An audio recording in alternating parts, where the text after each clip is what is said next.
ಬೆಳಗಾವಿಯಲ್ಲಿ KSRTC bus ನಿರ್ವಾಹಕರ ಮೇಲೆ ಮರಾಠಿ ಪುಂಡರು ದಾಳಿ ನಡೆಸಿರುವಂತದ್ದನ್ನು ಖಂಡಿಸಿ ಮೆಟ್ರೋ ಪ್ರಯಾಣ ದರ ಇಳಿಕೆಗೆ ಒತ್ತಾಯಿಸಿ ಮೇಕೆದಾಟು ಯೋಜನೆ ಜಾರಿಗೆ ಆಗ್ರಹಿಸಿ ವಾಟಾಳ್ ನಾಗರಾಜ್ ನೇತೃತ್ವದ ಕನ್ನಡ ಪರ ಸಂಘಟನೆಗಳು ಇದೇ ಶನಿವಾರ ಕರ್ನಾಟಕ ಬಂದ್ಗೆ ಕರೆ ನೀಡಿವೆ. ಆದರೆ ಬಂದ್ಗೆ ಪರ ವಿರೋಧ ಎರಡೂ ವ್ಯಕ್ತವಾಗಿದೆ. ಮಾರ್ಚ್ 22ರ ಶನಿವಾರ ಅಗತ್ಯ ಸೇವೆ ಹೊರತುಪಡಿಸಿ ಎಲ್ಲವೂ ಬಂದ್ ಆಗುತ್ತೆ. ಬೆಳಗ್ಗೆ 10:30ಕ್ಕೆ ಬೆಂಗಳೂರಿನ ಟೌನ್ ಹಾಲ್ನಿಂದ ಸ್ವಾತಂತ್ರ್ಯ ಉದ್ಯಾನದವರೆಗೂ ಕೂಡ ಪ್ರತಿಭಟನಾ ಮೆರವಣಿಗೆ ನಡೆಯುತ್ತೆ. ಅಂದು ಯಾರೂ ವಾಹನಗಳನ್ನು ರಸ್ತೆಗಿಳಿಸದೆ ಸ್ವಾಭಿಮಾನಿಗಳಾಗಿ ಹಲ್ಲೆ ಮಾಡಿದವರ ವಿರುದ್ಧ ಸೂಕ್ತ ಕ್ರಮ ಕೈಗೊಳ್ಳುವಂತೆ ಸರ್ಕಾರವನ್ನು ಒತ್ತಾಯಿಸಬೇಕು ಅಂತ ವಾಟಾಳ್ ನಾಗರಾಜ್ ಆಗ್ರಹಿಸಿದ್ದಾರೆ. ಕರ್ನಾಟಕ ಬಂದ್ಗೆ ನಮ್ಮ ಸಂಘಟನೆಯ ಬೆಂಬಲವಿಲ್ಲ ಅಂತೇಳಿ ಕರ್ನಾಟಕ ರಕ್ಷಣಾ ವೇದಿಕೆ ರಾಜ್ಯಾಧ್ಯಕ್ಷ ಟಿ.ಎ. ನಾರಾಯಣಗೌಡ ಸ್ಪಷ್ಟಪಡಿಸಿದ್ದಾರೆ. ನಿರ್ವಾಹಕನ ಮೇಲೆ ಹಲ್ಲೆ ನಡೆದಾಗ ಬೆಳಗಾವಿಗೆ ಹೋಗಿ ದೊಡ್ಡ ಚಳವಳಿಯನ್ನು ನಡೆಸಿದ್ವಿ. ಇನ್ಸ್ಪೆಕ್ಟರ್ ಅನ್ನ ವರ್ಗಾವಣೆ ಮಾಡಿದ್ದಾರೆ. ಕನ್ನಡಿಗರ ಮೇಲೆ ದೌರ್ಜನ್ಯ ನಡೆಯದಂತೆ ನೋಡಿಕೊಳ್ಳುವುದಾಗಿ ಪೊಲೀಸ್ ಕಮಿಷನರ್ ಕೂಡ ಭರವಸೆ ನೀಡಿದ್ದಾರೆ. ಹೀಗಿರುವಾಗ ಬಂದ್ನ ಅಗತ್ಯ ಇಲ್ಲ ಅಂತ ಹೇಳಿ ನಾರಾಯಣಗೌಡ ಹೇಳಿದ್ದಾರೆ. ಕರ್ವೆ ಪ್ರವೀಣ್ ಶೆಟ್ಟಿ ಬಣ ಕೂಡ ಬಂದ್ಗೆ ಬೆಂಬಲ ಸೂಚಿಸಿಲ್ಲ. ಮೇಕೆದಾಟು ಯೋಜನೆಗಾಗಿ ಕಾಂಗ್ರೆಸ್ ಪಾದಯಾತ್ರೆ ಮಾಡಿತ್ತು. ಈಗ ಅದರ ಬಗ್ಗೆ ಮಾತನಾಡ್ತಿಲ್ಲ. ಕೇಂದ್ರ ಸರ್ಕಾರ ಕೂಡ ಅನುಮತಿ ಕೊಡ್ತಿಲ್ಲ. ಇದರ ವಿರುದ್ಧ ಮಾರ್ಚ್ 21ರಿಂದ ಪಾದಯಾತ್ರೆ ಮಾಡ್ತಾ ಇದ್ದೀವಿ. ಕರ್ನಾಟಕ ಬಂದ್ಗೆ ಬೆಂಬಲಿಸುವ ಬಗ್ಗೆ ಸದ್ಯ ತೀರ್ಮಾನ ಕೈಗೊಂಡಿಲ್ಲ ಎಂದಿದ್ದಾರೆ. ಕರ್ನಾಟಕ ಬಂದ್ಗೆ ಖಾಸಗಿ ಸಾರಿಗೆ ಒಕ್ಕೂಟ, ಓಲಾ, ಉಬರ್ ಸಂಘಟನೆಗಳು ಬೆಂಬಲ ನೀಡಿವೆ. ಹೀಗಾಗಿ ಶನಿವಾರ ಖಾಸಗಿ ವಾಹನಗಳು ಓಲಾ, ಉಬರ್ ಸೇವೆ ದೊರೆಯೋದಿಲ್ಲ. ಹಾಗೆ ಏರ್ಪೋರ್ಟ್ ಟ್ಯಾಕ್ಸಿ, ಆಟೋ ಚಾಲಕರ ಸಂಘಟನೆ, ಎಪಿಎಂಸಿ ಸಂಘಟನೆ, ಕಾರ್ಮಿಕ ಪರಿಷತ್ ಕೂಡ ಬಂದ್ಗೆ ಬೆಂಬಲ ಕೊಟ್ಟಿವೆ. ಕನ್ನಡ ಪರ ಸಂಘಟನೆಗಳು ಕರೆ ಕೊಟ್ಟಂತಹ ಈ ಕರ್ನಾಟಕ ಬಂದ್ಗೆ ಹಲವು ಸಂಘ ಸಂಸ್ಥೆಗಳು ಕೇವಲ ನೈತಿಕ ಬೆಂಬಲವನ್ನು ಸೂಚಿಸಿವೆ. ಮಾರ್ಚ್ 22ಕ್ಕೆ ನಡೆಯಲಿರುವಂತಹ ಬಂದ್ನಿಂದ ಪಿಯು ಮೌಲ್ಯಮಾಪನ ಮತ್ತು ಮೌಲ್ಯಮಾಪಕರಿಗೆ ಯಾವುದೇ ಸಮಸ್ಯೆ ಆಗಲ್ಲ ಅಂತ ಶಾಲಾ ಪರೀಕ್ಷಾ ಮತ್ತು ಮೌಲ್ಯ ನಿರ್ಣಯ ಮಂಡಳಿ ತಿಳಿಸಿದೆ. ಕರ್ನಾಟಕ ಬಂದ್ಗೆ ಕರೆ ನೀಡಿರುವುದಕ್ಕೆ ಖಾಸಗಿ ಶಾಲಾ ಆಡಳಿತ ಮಂಡಳಿಗಳ ಒಕ್ಕೂಟ ಅಂದ್ರೆ ಕ್ಯಾಂಪ್ಸ್ ನೈತಿಕ ಬೆಂಬಲ ಸೂಚಿಸಿದೆ. ಪರೋಕ್ಷವಾಗಿ ರಜೆ ಇಲ್ಲ ಅಂತ ಹೇಳಿ ಸ್ಪಷ್ಟಪಡಿಸಿದೆ. ಪರೀಕ್ಷೆಯ ಸಮಯದ ಕಾರಣ ಮಕ್ಕಳ ಹಿತದೃಷ್ಟಿಯಿಂದ ಬಂದ್ ಬೆಂಬಲಿಸೋದಿಲ್ಲ ಅಂತ ಹೇಳಿ ಕ್ಯಾಂಪ್ಸ್ನ ಪ್ರಧಾನ ಕಾರ್ಯದರ್ಶಿ ಡಿ ಶಶಿಕುಮಾರ್ ಹೇಳಿದ್ದಾರೆ. ಬಂದ್ಗೆ ಸರ್ಕಾರಿ ಸಾರಿಗೆ ನಿಗಮದ ನೌಕರರ ಕೂಟದಲ್ಲೂ ಕೂಡ ಗೊಂದಲ ಇದೆ. ಸಾರಿಗೆ ಇಲಾಖೆಯ 17 ಪ್ರಮುಖ ಸಂಘಟನೆಗಳು ಹಿಂದೇಟು ಹಾಕ್ತಾ ಇವೆ ಬೆಂಬಲ ಕೊಡೋದಕ್ಕೆ. ಬಂದ್ ದಿನ ಬಿಎಂಟಿಸಿ, ಕೆಎಸ್ಆರ್ಟಿಸಿ ಸಂಚರಿಸುವಂತಹ ಸಾಧ್ಯತೆ ಇದೆ. ಇನ್ನು shopping mall, bar, restaurant, bakery, ಅಂಗಡಿ ಮುಂಗಟ್ಟು, ಚಿತ್ರಮಂದಿರ, ಚಲನಚಿತ್ರ ವಾಣಿಜ್ಯ ಮಂಡಳಿ, ಬೀದಿ ಬದಿ ವ್ಯಾಪಾರ, ಹೋಟೆಲ್ಗಳು ಇವೆಲ್ಲವೂ ಕೂಡ ಬಂದ್ಗೆ ಬೆಂಬಲ ಕೊಡ್ತಿಲ್ಲ. ಇನ್ನು ಬಿಜೆಪಿ ಶಾಸಕರ ಸಭಾತ್ಯಾಗದ ನಡುವೆ ಕೇಂದ್ರ ಸರ್ಕಾರದ ವಕ್ಫ್ ತಿದ್ದುಪಡಿ ಮಸೂದೆ ವಿರುದ್ಧ ರಾಜ್ಯ ಸರ್ಕಾರ ವಿಧಾನಸಭೆಯಲ್ಲಿ ನಿರ್ಣಯ ಅಂಗೀಕರಿಸಿದೆ. ನಿನ್ನೆ ವಿಧಾನಸಭೆಯಲ್ಲಿ ಕಾನೂನು ಮತ್ತು ಸಂಸದೀಯ ವ್ಯವಹಾರಗಳ ಸಚಿವ ಎಚ್.ಕೆ. ಪಾಟೀಲ್ ಅವರು ನಿರ್ಣಯವನ್ನು ಮಂಡಿಸಿದ್ರು. ಇದಕ್ಕೆ ಬಿಜೆಪಿ ತೀವ್ರ ವಿರೋಧ ವ್ಯಕ್ತಪಡಿಸಿ ಸಭಾತ್ಯಾಗ ಮಾಡಿತು. ಕೇಂದ್ರ ಸರ್ಕಾರದ ವಕ್ಫ್ ತಿದ್ದುಪಡಿ ಮಸೂದೆ ವಿರೋಧಿಸುವಂತಹ ನಿರ್ಣಯ ಮಂಡಿಸಿ ಮಾತನಾಡಿದಂತಹ ಕಾನೂನು ಸಚಿವ ಎಚ್.ಕೆ. ಪಾಟೀಲ್, ಕೇಂದ್ರ ಮಂಡಿಸಿದ ವಕ್ಫ್ ತಿದ್ದುಪಡಿ ಮಸೂದೆ ಏಕಪಕ್ಷೀಯವಾಗಿದೆ. ವಕ್ಫ್ ತಿದ್ದುಪಡಿ ಮಸೂದೆ ವಾಪಸ್ ಪಡಿಬೇಕು ಅಂತ ಕರ್ನಾಟಕ ಸರ್ಕಾರ ಸರ್ವಾನುಮತದಿಂದ ನಿರ್ಣಯ ಕೈಗೊಂಡಿದೆ ಅಂತ ತಿಳಿಸಿದ್ದಾರೆ. ವಕ್ಫ್ ತಿದ್ದುಪಡಿ ಮಸೂದೆ ವಿರೋಧಿಸುವ ಸರ್ಕಾರದ ನಿರ್ಣಯವನ್ನು ಬಿಜೆಪಿ ಖಂಡಿಸಿದೆ. ಇದು ಸರ್ವಾನುಮತದಿಂದ ಕೈಗೊಂಡ ನಿರ್ಣಯ ಅಲ್ಲ. ಕೇಂದ್ರ ಯಾವುದೇ ಕಾನೂನು ತಂದರೂ 50% ರಾಜ್ಯಗಳ ಒಪ್ಪಿಗೆ ಬೇಕೇ ಬೇಕು. ವಕ್ಫ್ ತಿದ್ದುಪಡಿ ಮಸೂದೆಗೆ 50%ಕ್ಕಿಂತ ಹೆಚ್ಚು ರಾಜ್ಯಗಳ ಒಪ್ಪಿಗೆ ಇದೆ. ಹಾಗಾದ್ರೆ ಇದು ಪ್ರಜಾಪ್ರಭುತ್ವ ವಿರೋಧಿ ಮಸೂದೆ ಹೇಗಾಗತ್ತೆ ಅಂತ ಆರ್ ಅಶೋಕ್ ಕಿಡಿಕಾರಿದ್ರು. ನಾವು ಎಲ್ಲಿಂದಲೂ ಬಂದಿಲ್ಲ, ನಾವು ಈ ದೇಶದ ಜನ, ಇದೇ ಮಣ್ಣಿನ ಮಕ್ಕಳು ಅಂತ ರಿಜ್ವಾನ್ ಅರ್ಷದ್ ಹೇಳಿದ್ದಾರೆ. ಹಿಂದುಳಿದ ವರ್ಗ, ದಲಿತರಿಂದ ಯಾವಾಗಲೂ ಕನ್ವರ್ಟ್ ಆಗಿರಬಹುದು. ನಮ್ಮನ್ನು ಕೂಡ ನಿಮ್ಮ ಸಹೋದರರು ಅಂತ ತಿಳ್ಕೊಳ್ಳಿ ಎಂದರು. ಈ ವೇಳೆ ನೀವು ಹಿಂದೂಗಳೇ ಅಂತ ಬಿಜೆಪಿ ಸದಸ್ಯರು ಹೇಳಿದ್ದಕ್ಕೆ ಅದನ್ನು ತಿಳಿದುಕೊಂಡು ಸಹಾನುಭೂತಿ ಇಲ್ವಾ ಅಂತ ರಿಜ್ವಾನ್ ಟಾಂಗ್ ಕೊಟ್ಟಿದ್ದಾರೆ. ರಾಜ್ಯದಲ್ಲಿ ಅಲ್ಪಸಂಖ್ಯಾತರ ಜನಸಂಖ್ಯೆ 16%ರಷ್ಟಿದೆ. ಅಲ್ಪಸಂಖ್ಯಾತರಲ್ಲಿ ಮುಸಲ್ಮಾನರು ಹೆಚ್ಚಾಗಿದ್ದಾರೆ ಅಂತ ಹೇಳಿ ರಿಜ್ವಾನ್ ಅರ್ಷದ್ ಹೇಳಿದ್ರು. ನಾವು ಈ ದೇಶದ ನಾಗರಿಕರಲ್ವಾ, ಸಮಾಜದ ಭಾಗ ಅಲ್ವಾ, ನ್ಯಾಯಯುತ ತೆರಿಗೆ ಕಟ್ತಾ ಇಲ್ವಾ, ಬೊಕ್ಕಸಕ್ಕೆ ನಮ್ಮ ತೆರಿಗೆ ಹೋಗ್ತಾ ಇಲ್ವಾ ಅಂತ ಆಕ್ರೋಶ ಹೊರಹಾಕಿದ್ರು.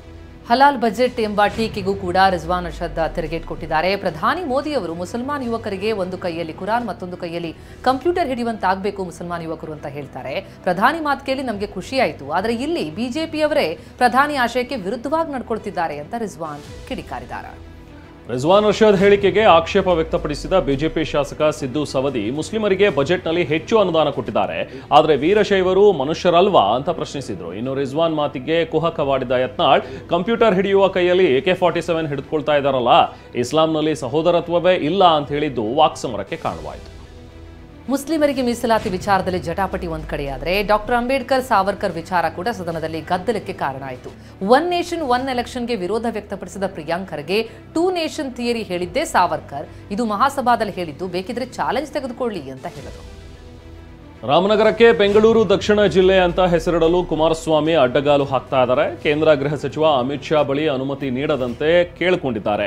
ಕುಮಾರಸ್ವಾಮಿ ಯಾವ ರೀತಿ ದ್ವೇಷದ ರಾಜಕಾರಣ ಮಾಡ್ತಿದ್ದಾರೆ ಅಂತ ಗೊತ್ತಿದೆ ಅಂತ ಡಿಕೆ ಕಿಡಿಕಾರಿದ್ದಾರೆ. ರಾಜ್ಯಕ್ಕೆ ಸಂಬಂಧಿಸಿದ ವಿಚಾರ ನಮಗೆ ಏನು ಮಾಡಬೇಕು ಅಂತ ಗೊತ್ತಿದೆ ಅಂತ ತಿರುಗೇಟು ಕೊಟ್ಟಿದ್ದಾರೆ. ದೆಹಲಿ ಪ್ರವಾಸದಲ್ಲಿರುವಂತಹ ಡಿಸಿಎಂ ಡಿಕೆಶಿ ನಿನ್ನೆ ಲೋಕಸಭೆ ವಿರೋಧ ಪಕ್ಷದ ನಾಯಕ ರಾಹುಲ್ ಗಾಂಧಿ ಅವರನ್ನ ಭೇಟಿಯಾಗಿ ಮಾತುಕತೆ ಮಾಡಿದ್ರು. ಬಳಿಕ ಮಾತನಾಡಿದ್ರು ಅವರು, ದೆಹಲಿಗೆ ಬಂದಾಗಲೆಲ್ಲ ಕಾಂಗ್ರೆಸ್ ಟೆಂಪಲ್ಗೆ ಭೇಟಿ ಕೊಡ್ತೀನಿ.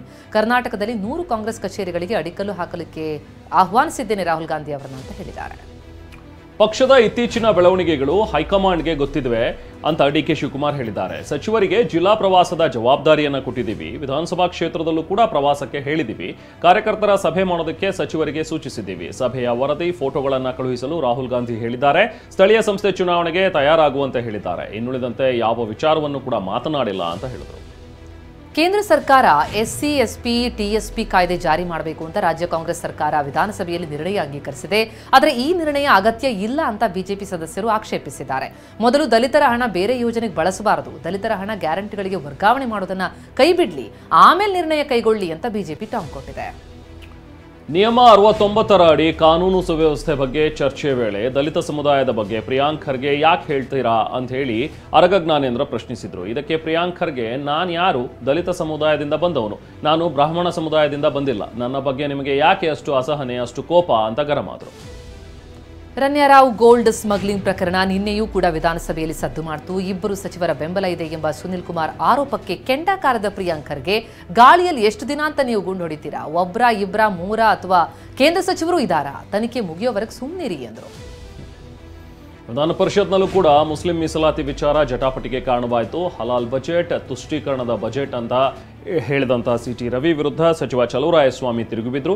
ನಮ್ಮ ಸರ್ಕಾರ ಬರೀ ಅಲ್ಪಸಂಖ್ಯಾತರಿಗೆ ಯೋಜನೆ ಕೊಟ್ಟಿಲ್ಲ, ಮುಸ್ಲಿಮರನ್ನ ಬೈದ್ರೆ ಬೇರೆ ಸಮುದಾಯದ ಸಹಕಾರ ಸಿಗುತ್ತೆ ಅನ್ನುವಂಥ ಲೆಕ್ಕಾಚಾರ ನಿಮ್ಮದು ಅಂತ ಟಾಂಗ್ ಕೊಟ್ರು.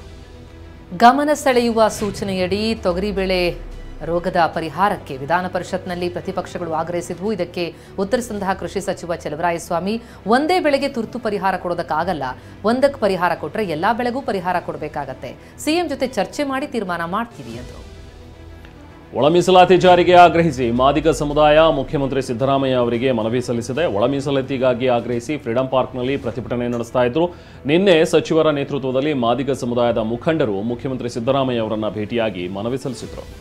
ಇನ್ನು ಶರಾವತಿ ಕೊಳ್ಳದಿಂದ ಬೆಂಗಳೂರಿಗೆ ನೀರು ಹರಿಸುವ ಯೋಜನೆಗೆ ವಿರೋಧ ವ್ಯಕ್ತವಾಗಿದೆ. ಶರಾವತಿ ನದಿ ಕಣಿವೆ ಉಳಿಸಿ ಹೋರಾಟ ಒಕ್ಕೂಟ ವಿರೋಧ ವ್ಯಕ್ತಪಡಿಸಿದೆ. ಜಿಲ್ಲಾಧಿಕಾರಿಗಳಿಗೆ ಯೋಜನೆ ಬೇಡ ಅಂತೇಳಿ ಮನವಿ ಸಲ್ಲಿಸಿದ್ದು, ಶರಾವತಿ ನದಿ ತಿರುವು ಯೋಜನೆ ಪಂಪ್ಡ್ ಸ್ಟೋರೇಜ್ನಿಂದ ಸಿಂಗಳೀಕ ಅಭಯಾರಣ್ಯದ 354 ಎಕರೆ ಕಾಡು ನಾಶವಾಗುತ್ತೆ ಅಂತ ಹೋರಾಟಗಾರರು ಆತಂಕ ವ್ಯಕ್ತಪಡಿಸಿದ್ದಾರೆ.